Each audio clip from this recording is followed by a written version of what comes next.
ఇంట్లో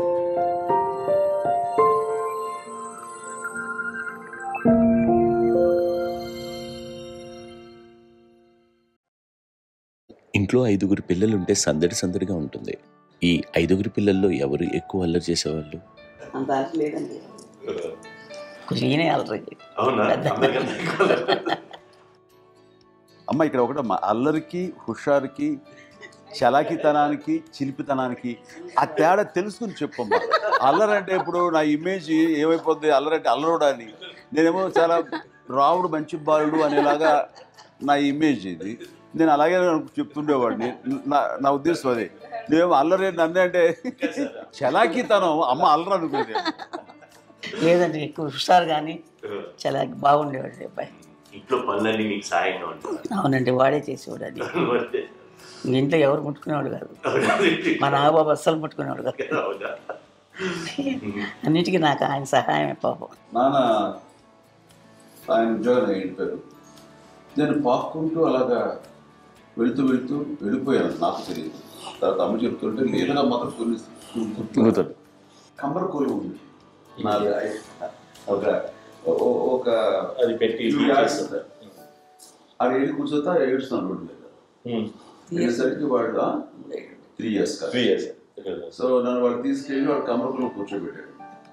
ఇక్కడికి ఏడుస్తాను, ఎవరి పిల్లడో తెలియదు వాళ్ళకి. సో అది ఒక గంట పోయిన తర్వాత అమ్మ ఎత్తుకుంటూ వాడు చిన్న బిడ్డ చూస్తారు మొత్తం అది వాడు చూసి ఈ అబ్బాయి అన్నారు. కాదు అనేసింది. అదేంటి అలా అంటారు, సరిగ్గా చూడమ్మా.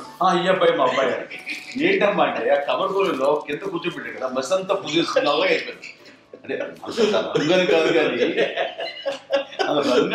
కానీ ఆ కమర్గూరులో కూర్చోబెట్టడానికి అది మసిగిస్తూ ఇంకా నల్లగా అయిపోతుంది. అంత నలుపుడేసరి నా బిడ్డ కాదని అమ్మ వెళ్ళిపోబోతుంది. మళ్ళీ డౌట్ వచ్చి ఆగింది. అది ఆవు నేను నా బిడ్డ చేశాను. అప్పుడు చేశాడు థర్డ్ ఇస్ కట్టింగ్ డౌట్ నాకు.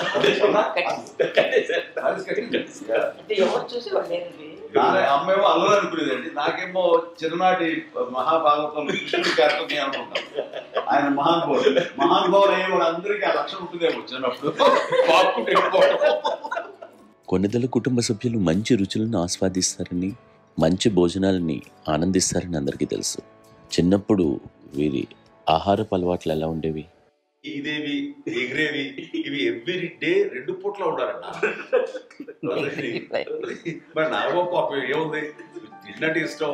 మరి అన్ని రకాలుగా నాన్న కోసం చేసి పెడుతుంటే మరి తను అది ఇష్టపడక ఆ తర్వాత లేకపోతే కోపడగా ఎలా ఉంటాడు చెప్పండి. 5గురు పిల్లలు అయినా అమ్మా నాన్నలు కొంతమంది పైనే ఎక్కువ దృష్టి పెడతారు. ఈ 5గురిలో మీరు ఎవరి మీద ఎక్కువ ఫోకస్ పెట్టేవాళ్ళు? కళ్యాణ్ బాబు. వాడంటే బాగా, అంటే వాడు ఏది తినేవాడు కాదు అస్సలు. ఆడికి ఏది తింటాడని ఇప్పుడు వాడికి నచ్చకపోతే, నేనైతే నచ్చకపోతే చాలా గోల్ చేసేవాడిని. అన్నయ్యకేమో చాలా అన్నయ్య ఏది పెట్టినా తినేవాడు, అసలు అడ్జస్ట్మెంట్ అంటారండి. నాకేమో నచ్చకపోతే చాలా గొడవ పెట్టేవాడిని. తినేది ఇది ఒక అన్నం, ఇదొక కూరలు అని వెళ్ళిపోయేవాడిని. అమ్మకు అమ్మతో తిట్టి నాకు వెజిటేరియన్ ఎలర్జీ ఉండేది, అంటే చిరాకు అనమాట. కళ్యాణ్ బాబు ఏంటంటే తనకి ఇష్టమైన ఫుడ్ ఉంటే తింటాడు సైలెంట్గా, బాగలేకపోతే సైలెంట్గా వెళ్ళిపోతాడు. అమ్మకి ఏమంటారండి వదిలేమ్మా తను తింటాడు, అది నిశ్శబ్దంగా నిరసన ప్రకటించేవాడు. దాంతో వాడి గురించి చాలా ప్రొటెక్టివ్గా చూసుకునేది అమ్మ. పైగా చిన్నప్పటి నుంచి కొంచెం వాడు వీక్గా ఉండేవాడు, అంత బలమైన ఇది కాదు. దాని తర్వాత కొంచెం అందుకని అమ్మ వాడిని స్పెషల్గా చూసుకునేది. వాడు స్పెషల్ కిడ్ అయ్యాడు ఇంట్లో. మీ అమ్మగారు మీ అక్క చెల్లెళ్ళకి ఇచ్చిన సలహా ఏంటి? అంటే ఇండిపెండెంట్గా ఉన్నాం కదా అమ్మ, ఎవరిని డిపెండ్ అవ్వద్దు, నీ పిల్లలు నువ్వే జాగ్రత్తగా నేర్చుకో, ఎవరిని ఇలా చేయకు, డిపెండెంట్గా పెట్టద్దు అని ఆవిడ మాకు బాగా ఎక్కువ చెప్తుండేది. నాకు కొంచెం టఫ్ టైమ్స్లో కూడా ఆమె నీ పాటికి నువ్వే ఉండాలి, ఎవరి దగ్గర ఉండదు, ఎవరింట్లో ఉండదు, మా దగ్గర కూడా ఉండదు, నీ ఇద్దరు బట్టి నువ్వే ఉండాలి.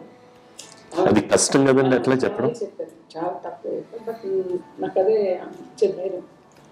ఇండిపెండెంట్గా అట్లా ఒకరి దగ్గర ఉంటే నీ గౌరవం తగ్గిపోతుంది, ఎక్కడ ఉండదు. అది చాలా నాకు చాలా ఇన్స్పైరింగ్ ఉండేది అన్నమాట. అది ఇప్పుడు కూడా అది చాలా హ్యాపీగా అనిపిస్తుంది అని చెప్పింది. అంతే కదా, ఇప్పుడు మాకు ఏదైనా రోగాలు వస్తే చేస్తాం దాన్ని బాధపడుతుంది మనమే. బట్ తగ్గించే వాళ్ళు కన్సర్న్ చూపించే డాక్టర్స్ ఒట్టుకోలు ఇద్దరు కింద ఉండొచ్చు, కానీ పోరాడాల్సింది మనమే. Yeah. నాకు ఒకసారి కొంచెం ఏదో ఒక డిప్రెస్డ్ ఇదేదో వస్తే ఫేజ్ ఒకటి నేనేదో ఇంకా మా అందరి నుంచి నేనేదో సెపరేట్ అయిపోయినట్టు ఒక సిచ్యువేషన్ వచ్చినప్పుడు అమ్మ నన్ను పట్టుకుని I'm there for you. Yes, ఎవరు నువ్వు అన్నా ఎస్ అన్న ఫ్రెండ్స్ కానీ ఎవరైనా సరే ఎప్పుడు కూడా అలోన్గా మటుకు అనుకోకు, నేను నాన్న. ఆవిడ నన్ను పట్టుకొని ఇచ్చిన అఫెక్షన్ లేదా ఆ ఫీలింగ్ అసలు బలం అన్నమాట. ఇంకా ఏమైనా చేయగలను నేను, పర్లేదు ఇంట్లో నాకు ఏదైనా సాధించగలను అని ఒక భరోసా తల్లి దగ్గర నుంచి రావడం అనేది నాకు ఎవరు అవసరం లేదనిపించింది. అంత స్ట్రాంగ్గా ఆవిడ support, very strong, very practical. అంత స్ట్రాంగ్ చేసింది నాన్న అని చెప్పండి. మా పిల్లల విషయంలో మేము కూడా మేబీ అంత స్ట్రాంగ్ కాదేమో, సెన్సిటివ్గా ఉంటాం, కానీ అమ్మ మటుకు చాలా స్ట్రాంగ్గా ఉండి మమ్మల్ని కఠినంగా ఇలాగే ఉండాల్సింది, ఇలా ఉండండి అప్పుడే మీరు నేర్చుకుంటారు. ఇక్కడ అమ్మ పాజిటివ్నెస్ గురించి ఇంకో మాట చెప్పాలి. అంటే తన బిడ్డలకే కాదు, ఈ రోజున మా రెండో పాప శ్రీజ కూడా తనకి లైఫ్ చిన్న చిన్న డిస్టర్బెన్స్ వచ్చింది. ఆ టైంలో కూడా తను ఏముందంటే అప్పుడు నాన్నమ్మ దగ్గరికి వెళ్ళాను, తను ఇచ్చిన భరోసా, తను ఇచ్చిన మాట వెళ్ళలేని ధైర్యం వచ్చింది నాకు. ఒక నాన్నమ్మ దగ్గర ఎప్పుడు కూర్చొస్తాడు అప్పుడే పాజిటివ్ ఫీలింగ్ వస్తుంది అని నాతో షేర్ చేసుకుంటాను. తనకు మాతో చెప్తుంటే అనిపిస్తుంది, కరెక్ట్ అమ్మ ఏం పర్లేదమ్మా, లైఫ్ అంటే ఒకరితోనే అయిపోదు, ఆ ఒక్కడి వల్ల వాళ్ళ ఇన్ఫ్లుయెన్స్ తోటో వాళ్ళు మన మీద నియంత్రించడం కానీ మన బాధల్ని వాళ్ళు చేయడం అవుతాం. జస్ట్ నువ్వు నీ గురించి నీ మనసులో ఏదనిపిస్తే నీ గుడ్ ఫీలింగ్ ఏది వస్తుందో ఆ ఫీలింగ్ ప్రకారం వెళ్ళిపోదు. అంటే ఆ జనరేషన్ పీపుల్ ఎక్స్పెక్ట్ అలా కాదు, ధైర్యం ఉండి అందరికి ధైర్యం బాగా ముందుకొస్తారు. ఫాదర్ కూడా, మా నాన్నగారు కూడా అస్సలు ఎప్పుడు అనేవాళ్ళు, ఎప్పుడు మీరు పెట్టే చెయ్యి మీరు ఎప్పుడు పైన ఉన్నది తప్ప తీసుకుని ఎలా ఉండకండి, చేతులు పెట్టుకోండి అనే అట్లాంటివి చెప్తుండేవాళ్ళు. అందుకని మాకు ఇండివిజువాలిటీ మాకు బాగా ఎప్పుడు కూడా ఒకళ్ళని అడగడం అని, ఈవెన్ బ్రదర్స్ని అడగాలన్నా కూడా మాకు అది పడిపోయింది మైండ్లో, కొంచెం కష్టపడ్డది. సో నాకు అంటే ఆవిడ మా అమ్మ ఏదన్నా కొంచెం డిప్రెస్ అయినా నేను చాలా ఎక్కువ అమ్మకి షేర్ చేసుకుంటే, అన్నయ్య కూడా లేడు. అన్నయ్య ఉన్నప్పుడు ఓకే, లేనప్పుడు నేనే ఎక్కువ షేర్ చేసుకున్నాను. బట్ ద బెస్ట్ థింగ్ మా అమ్మ దగ్గర నుంచి హగ్ అండి.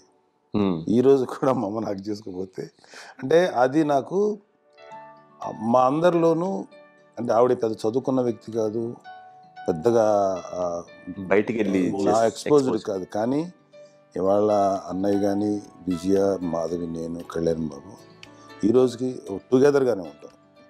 మేబీ మాకు కొన్ని విషయాల్లో నాకు మా మాధవ్కి డిఫరెన్స్ ఆఫ్ ఒపీనియన్స్ ఉండొచ్చు, మా చెల్లికి మా అన్నయ్యకి అట్లా ఉండొచ్చు, ఉంటుందండి ఫ్యామిలీ అన్న తర్వాత. కానీ ద ఇన్విజిబుల్ బాండేజ్ మా అమ్మ ఇచ్చింది, ఆ లవ్ అండ్ ఎఫెక్షన్, హగ్, అవన్నీ ఆవిడ నాన్ వెర్బల్ అడ్వైజ్ ఏంటంటే అందరూ అలా కలిసి ఉండాలనేది ఆవిడ నుంచి మేము నేర్చుకున్నామండి. అది ఇట్ ఈస్ నాట్ వర్డ్లీ, అది నోటి మాట కాదు, అది వెర్బల్గా కాదు, నాన్ వెర్బల్గా చెప్పినటువంటి ఇది.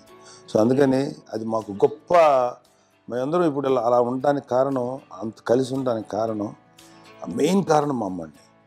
అది సో అందరూ ఉండాలనేది మా అమ్మ అడ్వైస్. ఇప్పుడు కూడా నేను ఎప్పుడైనా ఏదైనా ఫీల్ అయినా, అన్నయ్య ఫీల్ అయినా, లేదు నాన్న అట్లా వదుకు, ఇట్లా ఉండండి, ఇట్లా ఉండి, ఇప్పటికీ చెప్తుంది. మేము ఎవరైనా ఎప్పుడైనా మా చెల్లితో గొడవపడ్డా అనుకోండి, నేను అట్లా అనకరా అని, ఇట్లాగా అన్న ఏమో లేదులేమ్మా, ఏదో అన్నాను కానీ ఫీల్ అవ్వకమ్మా, మేమందరం కలిసి ఆవిడని అసలు టెన్షన్ పెట్టవండి మేము. సో అలా అది ఆవిడ నేర్పించింది. అలా కలిసి ఉండటం అనేటువంటి బాండేజ్ని ఆవిడ తన ఒక హగ్తో చెప్పింది. అన్నయ్య సినిమా చూడండి, జాదూకే చెప్పి అంటారు, అది మా అమ్మ దగ్గరే ఉందండి. శంకర్దాదాలో చెప్తాడు చూడండి. ఇప్పుడు మోడర్న్ వర్డ్స్ లో చెప్పాలంటే మీ అందరికీ ఆవిడ ఒక వైఫై లాంటిది. Yes, we can say that. Yes. ఇంకొక అడ్వైజ్ కట్టండి, అమ్మ విషయంలో నేను గొప్పగా ఫీల్ అయ్యేది, కానీ చాలామంది పెద్దలు రిటైర్ అయిపోయి విశ్రాంతి తీసుకుంటున్నటువంటి పెద్దలందరూ కూడా ఆచరించే విధంగా ఒక విషయాన్ని నేను గమనించాను. ఇప్పుడంటే నా దగ్గర ఉంటుంది కాబట్టి ఉన్నాను. అమ్మ విడిగా ఇంకొక ఇంట్లో ఉండేది, 9 సంవత్సరాలు నాన్నగారు దూరం దగ్గర నుంచి ఉండే 5 సంవత్సరాలు ఒంటరిగా ఉండి నన్ను బిడ్డలందరూ ఎవరు మానవులు వెళ్ళిపోయారు, నేను ఒంటరి అయిపోయాను అన్న ఫీలింగ్ అమ్మకు ఎప్పుడు ఉండేది కాదు. తర్వాత బిడ్డలు ఆయా వాళ్ళ టైం బట్టి వచ్చి చూసుకుంటే సరిపోతుంది. అది వారమా, నెలక, 2 నెలక, అసలు ఒకసారి రాలేని పరిస్థితిలో ఉంటుంది. 5-6 నెలల పాటు ఇదే ఊళ్ళో ఉండి పక్క విధుల్లో ఉండి ఎవరి పనులు వాళ్ళు బిజీగా ఉండి, ఎవరి షూటింగ్ వాళ్ళు బిజీగా ఉండి, ఎవరి ప్రొఫెషన్లో వాళ్ళు బిజీగా ఉండి, ఎవరి ప్రొఫెషన్లో వాళ్ళు బిజీగా ఉండి, తన సంసారం తను బిజీగా ఉండి అనుకోసారి అమ్మ ఏమీ ఫీల్ అయ్యేది. ఏంటమ్మా రావట్లేదు, అసలు పట్టించుకోవట్లేదు ఏంటి అంటే అంతేలేమ్మా అని ఇలాంటి నిరసన మాటలు కానీ, ఈసరింపు మాటలు కానీ, లేకపోతే న్యూనతాభావం కానీ ఇలాంటివి ఎప్పుడు అమ్మకి లేవండి. వచ్చారు అబ్బాయి ఏం చేసి పెట్టడా చెప్పండి అంటూ చాలా పాజిటివ్ ఉంది. ఇప్పటికీ కూడా తను సెపరేట్ కిచెన్ పాయింట్ ఎంతో ఉంటుంది. వేరే కిచెన్ ఎందుకంటే అమ్మకి మోస్ట్ స్ట్రెస్ బస్ట్ వచ్చేసినా లేకపోతే ఏదో రిలీఫ్ ఏంటంటే తన కిచెన్లో కూర్చొని వండుకు వండి అందరికి పెట్టాం. ఇప్పటికే కళ్యాణ్ బాబు అక్కడక్కడ తిరిగేసి ఎక్కడో చేసి నిరసన చేసి చేసి వస్తే అమ్మకి చాలా జాలి. ఆడేదో ఇంక మేము గుడ్లా కష్టపడుతున్నాం, ఆడి ఎంతలో వెళ్ళేది మీ టీవీలో వాటిలో అది ఎక్కువగా చూపించేసరికి వాడే కష్టపడతారు, మేము కష్టపడలేదు ఫీల్ అమ్మకి. అందులో వాడు నాగానే ఎలా వచ్చేసావా అని అమ్మ ఎక్కడ కళ్యాణ్ బాబు అంటే ముందు అమ్మలో కానీ ఎక్కడ కళ్యాణ్ బాబు తను ఎక్కడ ఉంటాడో ఏముంటుందో తెలుసు. అది తెలిసిన తర్వాత ఎక్కడ తను వాడికి ఇష్టమైన బిర్యానీ అవి చేసి చక్కగా పంపించి అన్నీ చేస్తుంది. అట్లాగా బిడ్డలకి పెట్టడమే తప్ప బిడ్డల నుంచి ఈ వయసులో ఎక్స్పెక్ట్ చేయడం లేకపోగా కొంచెం పట్టించుకోవట్లేదు అనే ఒక న్యూనత భావంలోకి వెళ్ళిపోయి సైకలాజికల్ డిప్రెస్ అయ్యే మదర్ మాత్రం కాదు. ఆ రకంగా మాకందరికీ భరోసా. మేము కూడా పెద్ద అయినా బిడ్డలు వాళ్ళ ప్రవృత్తి ఉద్యోగరీత్యా వాళ్ళ వృత్తిరీత్యా వాళ్ళు దూరం అయిపోయి మనల్ని చాలా కమ్యూనికేషన్ గ్యాప్ వచ్చినా సరే బిడ్డలు నాకు దూరం అయిపోయి పట్టించుకోవట్లేదు. ఇలాగే చూసావా వెళ్ళి ఎంత ఇదిగా పడేవాళ్ళు వీళ్ళ గురించి ఏమైపోయానో అని ఇంత పిచ్చర్ బాధపడలేదు వాళ్ళకి అంటూ నెగిటివ్ సైడ్ ఆలోచించే విధానం లేనే లేదు. అది మా అందరికి ఎంత కంఫర్టబుల్ అంటే అంత ఎంత కాదు. నేను చూసుకోకపోతే మాధవ చూసుకుని మాధవ లేకపోతే నాగబాబు వెళ్తుంటాడు కడియడం వల్ల మా విజయ్ చూసుకుంటున్నది సరే నా కళ్యాణ్ బాబు తను చూసుకుంటుంటాడు. ఇట్లా ఎవరో కూడా వెళ్తూ ఉంటాం. అమ్మ మాత్రం అది వెరీ గుడ్ హెల్దీ. నేను చాలా మంది తల్లిదండ్రులు చూశాను, వాళ్ళు చాలా ఇబ్బంది పడుతూ ఉంటారు, పట్టించుకోవట్లేదు అర్థం చేసుకోగలము కానీ వాళ్ళు వస్తే బాగుంటుంది కదా అనేది ఉంటుంది. ఫీల్ అవుతారు. అలాంటి ఫీలింగ్ ఏం లేదు. పైగా బిడ్డలు వస్తే వాళ్ళకి ఏం చేసి పెట్టాలా అనే ఆలోచన.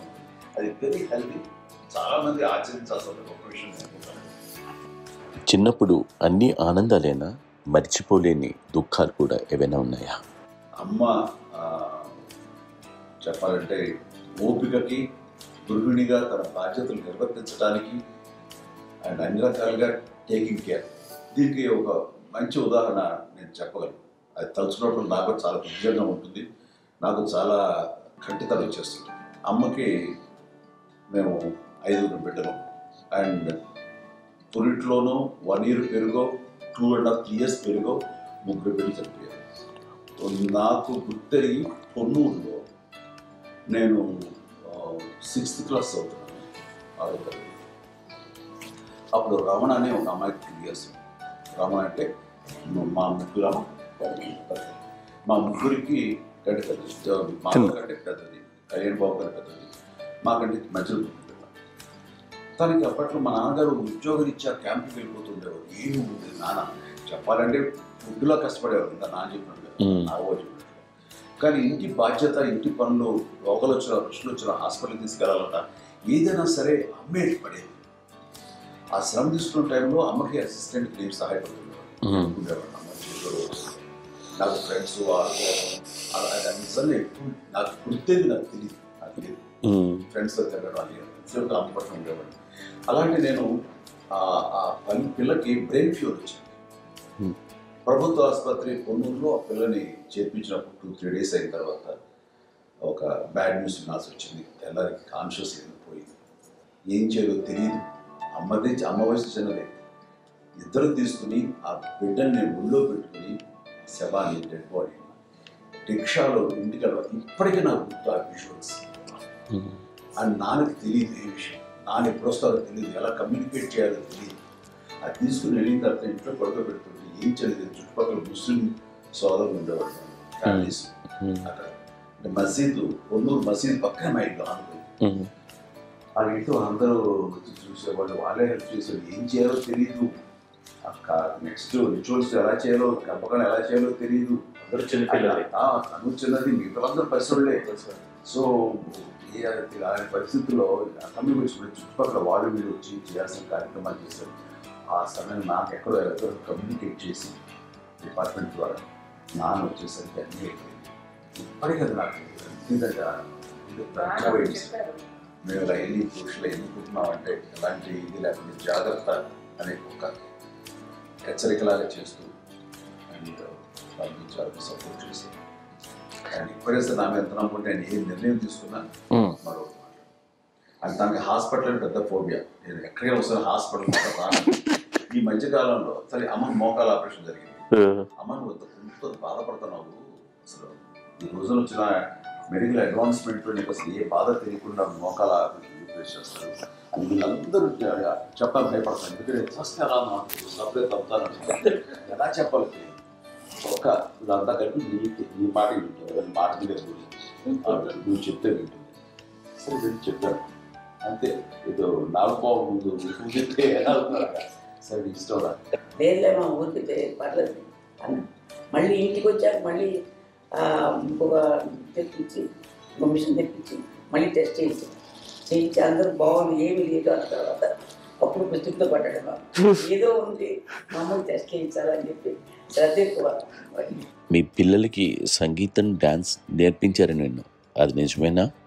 దానికేమో డాన్స్ నేర్పించడం కాదు, అది నేర్చుకోలేదు. నాకు వచ్చేసి ఇప్పుడు డాన్సింగ్ స్టార్ మీద ఎదిగారంటే అది మా పెద్ద చెల్లి విజయం కారణం.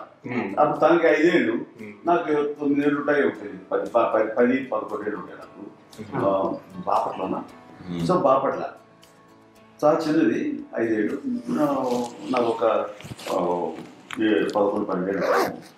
తను తీసుకుని గోడ మీద పెట్టుకోవడం అలా కూర్చొని చూస్తుండేవాడు. కూర్చుంటే అది నేర్చుకుంటుంది. నేను మానసికంగా నేర్చేసుకున్నాను. ఇప్పటికీ ఆ స్టెప్స్ ఏమి చేస్తాను అంతగా ఇప్పుడు దాన్ని తరబడతాయి. ఇంకోటి ఏంటమ్మా నమ్మో నమ్మో ఇన్ని ఉన్నాయో సాంగ్స్ నేను నేర్చేసుకున్నాను అన్నమాట. 5 పిల్లల్లో ఎవరు ఎక్కువ పని చేసేవాళ్ళు, ఎవరు తక్కువ పని చేసేవాళ్ళు? ఏ పని చేయనండి, చేసేవాడు కదా అని అన్నయ్య చేసేవాడు. అన్ని పనులు అన్నయ్య చేసేవాడు. ఇక మా చిన్న చెల్లి పెద్ద చెల్లి ఎక్కువ చేసేది.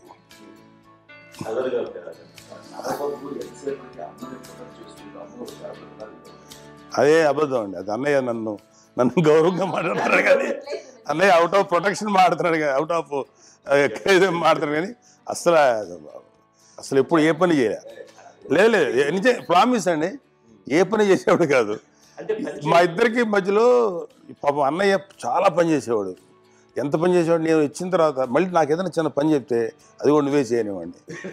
ఆ కోపం వచ్చి ఒకడు కొట్టేవాడు, కొడితే కోపం వచ్చేది తప్ప నేను వెళ్ళేవాడిని కాదు.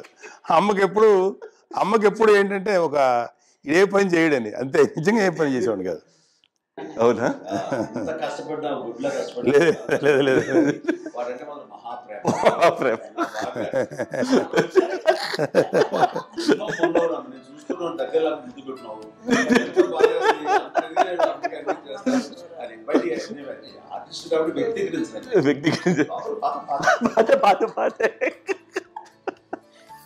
చిన్నది కాబట్టి చివరిది కాబట్టి తనంటే బుద్ధండి, నేను పెద్దోడు కాబట్టి నేను అందరికి ఎక్కువ కష్టపడింది కానీ మా నాన్నగారి చేతిలో ఎక్కువ అంటే నాన్న బాగా కోపం ఎక్కువ అనుమానించింది కానీ అన్నయ్య పాపం బాగా దొరికేసేవాడు పాపం. ఒకసారి అంటే మరి మాకే అనిపించి ఏంటి ఇంత దారుణంగా ఉంది నాన్న మీద కోపం వచ్చేది నాకు. నాన్న మీద కోపం వచ్చేది, నాన్న చేసి బాధ అనిపించేది. అమ్మాయి ఏమనేది కాదు. సరే అయినా సరే ఎప్పుడు కూడా మరి అన్ని చేసినా మళ్ళీ తను హైపర్ యాక్టివ్ అన్నయ్య ఫుల్. ఇప్పటికీ ఉన్నాడు, ఇప్పుడు ఈ రోజు కూడా అదే అన్నయ్య సేమ్ హైపర్ యాక్టివ్. యూజువల్గా పెద్ద కొడుకు కొంచెం అంటే సూపర్గా ఒక నిదానంగా ఉంటాడు అంటారు, బట్ అన్నయ్య దానికి జస్ట్ ఆపోజిట్. యూజువల్గా ఆఖరి పిల్లలు హైపర్ యాక్టివ్ ఉంటారు, అన్నయ్య పుట్టడమే భయంకరమైన హైపర్ యాక్టివ్. ఒకప్పుడు అమ్మాయిల్ని ఎక్కువగా బయటికి పంపించేవాళ్ళు కాదు. అబ్బాయిల మీద కూడా అనేక ఆంక్షలు ఉంటూ ఉండేవి. మీ పిల్లల్ని అలా ఆంక్షల మధ్య పెంచారా, లేకపోతే పూర్తి స్వేచ్ఛనిచ్చారా? అంటే మాకు మా నాన్నగారు కానీ మా అమ్మగారు కానీ అండి మాకన్నా చాలా బ్రాడ్ మైండ్ ఉన్న వ్యక్తులండి. ఎందుకంటే పిల్లలు ఎక్కడన్నా బయటికి వెళ్తే ఇప్పుడు మేమైతే భయపడిపోతాం. మా విజయ్ కానీ మా చిన్న చెల్లి అన్నయ్య నేను అందరం కూడా ఇవాళ ఉన్న పరిస్థితిలో వాళ్ళు ఎప్పుడు భయపడేవాళ్ళు కాదండి. ఎక్కడికి వెళ్తాను వీళ్ళని ఇచ్చేవాళ్ళు, లేట్ అయినా అసలు ఏమనేవాళ్ళు కాదు. లేకపోతే ఏదైనా మోటార్ బైక్లు వేసుకున్నాం, లేకపోతే కారులో ఎట్లా పడితే ఎట్లా వెళ్ళినా సరే ఏమనేవాళ్ళు కాదు. వాళ్ళు తెలియకుండానే మాకు ఒక ఫ్రీడమ్ ఇచ్చారండి. సో దట్ అదే ఆ ఫ్రీడంలో భాగమే అన్నయ్య కానీ ఇండస్ట్రీకి వెళ్ళాలంటే కూడా ఒక వ్యక్తి ఒక కొడుకు ఒక గొప్ప కెరీర్ని పర్సూ చేసుకుంటూ వెళ్తున్నాను. నాన్నగాని అమ్మగాని ఓపెన్ మైండ్ తోటి అసలు నువ్వు వెళ్ళినా ఎంతకాలం వెళ్తావచ్చు, నువ్వు ప్రయత్నించని చెప్పి అలా వదిలేశారండి. అన్నయ్య కూడా ఏంటంటే మోస్ట్ రెస్పాన్సిబుల్గా వెళ్ళి చాలా మేజర్ అమౌంట్ అన్నయ్యకి కూడా పెద్ద అమ్మకు వందలు ఇచ్చేది కాదు. కరెక్ట్గా ఆ ఇన్స్టిట్యూట్లో చదువుకునేటప్పుడు ఎంత ఇవ్వాలో కరెక్ట్గా ఇచ్చేది. తనకి ఎక్స్ట్రా ఖర్చు పెట్టుకుంటే అంటే అట్లా ఉండేది. అంతే కదా, అంత జాగ్రత్తగా అన్నయ్య కూడా అంత రెస్పాన్సిబిలిటీగా రిసిప్రోకేట్ అయ్యి చేసి అందువల్ల మా అమ్మ నమ్మకం చూడాలి. మా అమ్మగారిని మా నాన్నగారి నమ్మకాన్ని అన్నయ్య ఎప్పుడు అది వాళ్ళు ఇంత నమ్మకానికి 10 times ఇచ్చాడు. ఏ వాయిసెస్ వైపు కానీ ఏ అలవాట్ల వైపు కానీ ఎందులో ఇండల్జ్ అవ్వకుండా నాకు నేనుగా నియంత్రించుకుంటూ సరైన మార్గంలో వెళ్ళేలాగా నాకు వెళ్ళడానికి లోపల ఆ స్ట్రాంగ్ థాట్ అడగానే వాళ్ళు రెసిస్ట్ చేస్తే ఇచ్చారని ఆపేశారు అని ఏదో చిన్న రిలక్టెంట్ ఫీలింగ్ ఉంటుంది. వాళ్ళ మీద చిన్న కోపం నిరసన ఉండేది. వాళ్ళు అలా లేకపోవడానికి వాళ్ళు వెంటనే అడిగిన వెంటనే జాగ్రత్త అనే నిర్ణయం నీది కానీ జాగ్రత్త అని హెచ్చరిక చేయడంతో నాకు మరింత బాధ్యత తిరిగి గుర్తు తిరిగి నేను నడుచుకుంటూ వెళ్ళాను. కాబట్టి అది నాకు ప్లస్ అయింది వాళ్ళ దగ్గర. అంటే మదర్ అంటే తల్లి అనే కాదు, మదర్ ఫిగర్ ఎవరిచ్చినా సరే అది నానైనా తల్లితో సమానం అనుకుంటాను. నాకు చెప్పినట్లుగా అట్లాగా అలసిపోయి వచ్చిన నాకు కాళ్ళు నొక్కుతుంటే నాకు భయం వేసేసేది. ఆ తర్వాత పడుకో గదవాయించేవాడు, అది కూడా కోపం అంటే ఉదాహరణ అంటే మళ్ళీ అదే నాకు తిడతారు ఎందుకు కాదు పడుకుని ఎక్కడ నిద్ర వస్తుంది నాన్న అంటే. సో ఆ రకంగా నాన్న తన ప్రేమను చూపిస్తుంటాను. ఆ తర్వాత గోండా టైప్లో కూడాను నేను ట్రైన్ కింద వెళ్తుంటే నాన్న అక్కడే ఉన్నారు రాజమండ్రి దగ్గర ప్రాంతంలో. ఆయన చాలా కోపం చేస్తుంది, ఇలాంటి చేస్తుంటావు నువ్వు, ఏదైనా అయితే ఏంటి అదే చెప్పి ఏం పర్లేదా ఏమవుతుందా అన్ని రకాల సేఫ్టీ అన్ని రకాల జాగ్రత్త తీసుకున్నాం. ఈ రోజు ఉన్నది సేఫ్టీ అప్పుడు లేదు. అయినా సరే రేపు పొద్దున నీ కొడుకులు ఇలాంటి పరిస్థితుల్లో నీకు తెలిసి వస్తారు అప్పుడు అనేవాడు. ఎన్నిసార్లు ఆ మాట అనేవాడు. నాకు నిజంగానే మగధీర టైంలో గుర్రం ఎక్కుని అటు రోడ్డు మీద పడిపోయేది అని అన్నప్పుడు ఆ ఫస్ట్ టైం ఆ ఫీలింగ్ కలిగింది.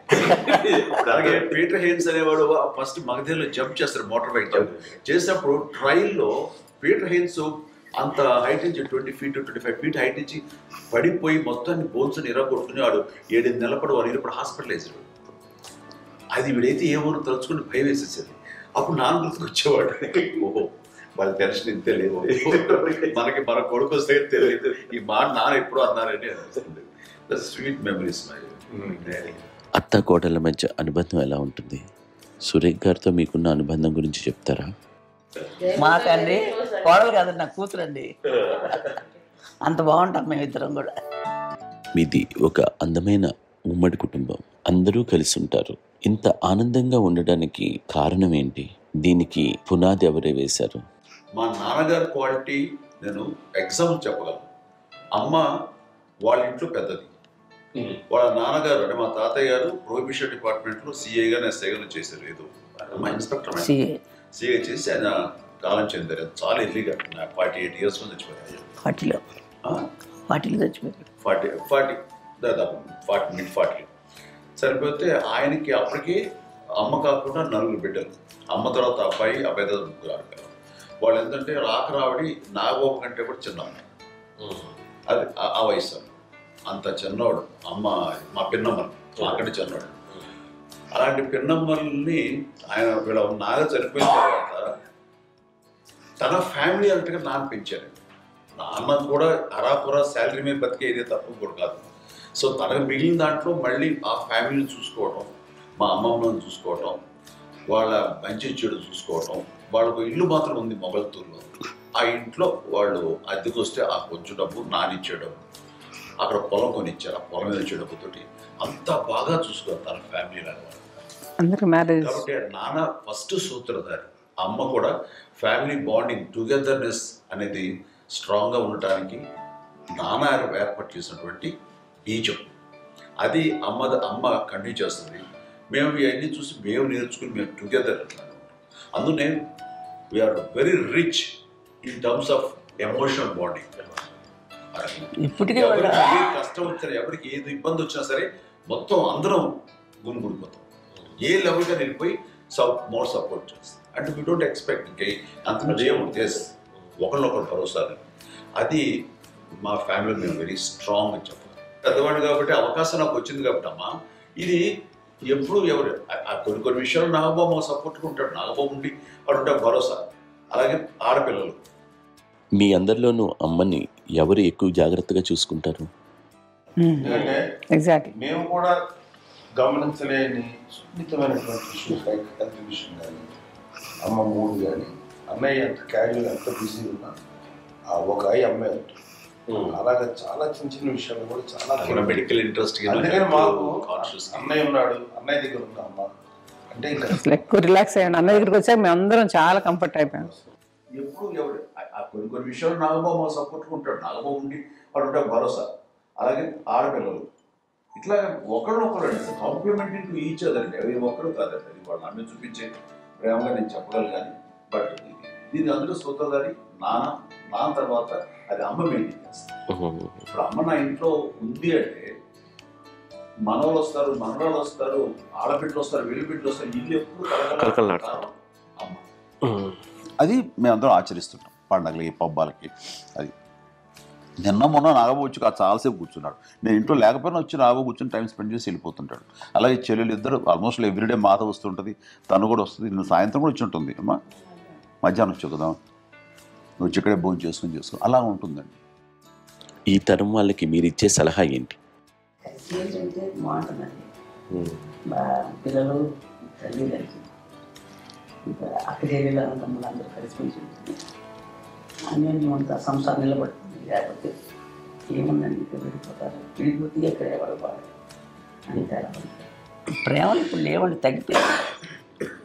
మెకానికల్ చాలా మటుకు ఏదో ఇంకా వాళ్ళ పనులు చేసుకోవడం ఏదో జరిగిపోతూ ఉంది అనుకోండి. అంత ప్రేమలు ఎక్కడ లేవండి ఇప్పుడు ఈరోజు. అంటే ఒకప్పుడు ఒకళ్ళకి ఇంకొకళ్ళు భరోసాగా ఉండేవాళ్ళు, అంటే అందరూ కలిసి సపోర్ట్గా ఇది చేయడం. ఎందుకంటే వీళ్ళ పెద్దనాన్నగారి పిల్లలు కూడా ఆయన చూసేవారు. మా నాన్నగారు అన్నయ్య వాళ్ళ బిడ్డలు కూడా ఇక్కడే ఉన్నారు. వాళ్ళు కూడా అమ్మే, వాళ్ళ ఆడపిల్లలు కూడా అమ్మే. చూడండి నాన్న ఎట్లయితే తన చెల్లెలు చూసుకున్నారో అట్లే నాన్న తరపు అమ్మగారి పిల్లలు వాళ్ళు చనిపోయారు చెల్లి గారు, వాళ్ళ బిడ్డలకి పెళ్లిళ్ళు పేరెంటాలు అన్నీ చేసింది అమ్మాయి. అమ్మ అలా చేసింది కాబట్టి అది మాకు మార్గదర్శకం ఉంది. ఇప్పటికీ వాడు కొంచెం ఒక మాదిరి పరిస్థితి ఉంటే వాళ్ళకి ఇల్లు కూడా పెట్టడం కానీ వాళ్ళకి తగిన సహాయం కనుక ఎవ్రీ మంత్ మా పెదనాన్న గారి అమ్మాయి ఆడు 70 వాళ్ళకి ఎవ్రీ మంత్ మా ఇంటి నుంచి ఓ మొత్తం వెళ్ళిపోతాం 15,000 ఎన్నో సంవత్సరాలు వెళ్ళిపోతాను బ్యాంక్ నుంచి ఫస్ట్. అదంతా కూడా మా పెద్దలు తెచ్చినాయి. వాడు కూడా వచ్చి అమ్మని అంతా ప్రేమలో చూస్తారు, ఇష్టంగా చూస్తారు. అమ్మ ఇందాక చెప్పినట్లు ఇచ్చే మెసేజ్ ఏంటన్నది అమ్మ మాటలో చెప్పాలంటే బంధాలు బాంధవ్యాలు అన్నది ఎనలేని ఆస్తి పాస్తుంది. సో ఎలాగైతే డబ్బు ఎంత సంక్రమించింది, ఎన్ని ఆస్తులు వచ్చాయి ఫిజికల్గా అనే దాని మీద కంటే కూడా ఇవి ఆస్తిగా తీసుకుంటూ దీన్ని విలువ ఎరిగి గుర్తెరిగి దాని ప్రభావం తెలుసుకుని అది కనుక మనం ఇచ్చుపుచ్చుకుంటే ఫ్యామిలీలో అంటే దాన్ని మించినటువంటి గొప్ప సంపద. కష్టాలు వచ్చినప్పుడు డబ్బు తీరుస్తుంది కాదండి, కష్టం వచ్చినప్పుడు ఒక భుజం తీరుస్తుంది, ఒక చేయూత తీరుస్తుంది. అది మన బ్లడ్ రిలేషన్ మనలో మనకి అది ఉండటం అనేది అదృష్టంగా ఫీల్ అవుతుంది. అంటే ఒకసారి అమ్మ చూసి నాకు ఎందుకు అనిపిస్తుందంటే అది ఎవరి ద్వారా సంకల్పించడానికి తన ఆ చెట్టు కొమ్మగా కాబట్టి ఆ చెట్టుకే మనం ఆపాదించాలి. ఎక్కడో మామూలుగా ఉండాల్సిన వాళ్ళం ఈ రోజున ఈ స్థితిలో ఉన్నాము, ఇంతమందికి లైఫ్ రావటానికి దోహదపడ్డాము, ఇంతమంది కలిసికట్టుగా ఉండటానికి ఇదైంది. అమ్మని చూస్తుంటే నాకు ఎవరు చూస్తుందంటే అబ్బా ఇలాంటి జన్మం మనకు ఎవరికైనా ఉంటుందా, ఇంతమంది మనుషుల చేత కొలవబడేవాళ్ళు, ఆరాధింపబడేవాళ్ళు, అభిమానించబడేవాళ్ళు, ఇంతమంది నా వంశమా, నా సంపద అని అమ్మ ఫీల్ అంత గొప్ప ఫీలింగ్ ఎవరికి ఉంటుంది. మా చెల్లెలు కూడా వస్తే నేను అనుకోవట్లేదు, సూర్య కూడా ఉంటుందని నేను అనుకోవట్లేదు. అలాంటి గొప్పగా ఇది. అండ్ ఆ రకంగా షీఈస్ వెరీ చాలా గొప్ప జన్మం.